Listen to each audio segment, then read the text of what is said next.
আগে, 29 বছর আগের হত্যাকাণ্ড। আমরা 29 বছর ধরে বিচার চাইতেছি, বিচার পাই না, তাও রাজপথ ছাড়ি না। আমরা 18 মতো রাজপথে আছি, বিচার দেখে ছাড়বো। যারা যারা সামিরার পক্ষে ছিল তারা এগুলা কথা বলতো, এখন তাদের মুখে জুতা মারা হোক, দেখ বিচার হইতেছে কি হয় না।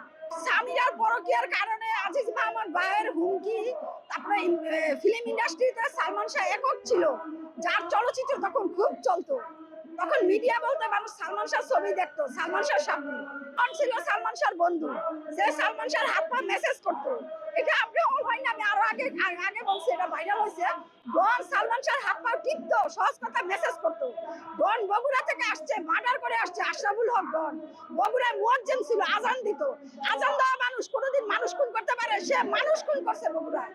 বগুড়ায় খুন করে টাকা আসছে, আইসা কোথায় কোথায় দাঁড়াবে? উগ্রপন্থী লোক কেউ নাই।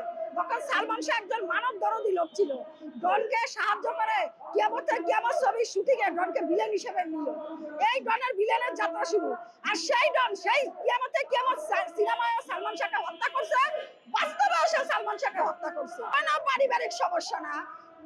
মৃত্যুর আগের দিন আমার আম্মা নীলা চৌধুরীর সাথে সালমান শাহ দেখা করে গেছে, মায়ের কাছে বলে গেছে, মা আমি আর পারতেছি না, my wife is bound the cross, আমার ওয়াইফ বর্তমানে সহ্যের সীমা ছাড়িয়ে গেছে।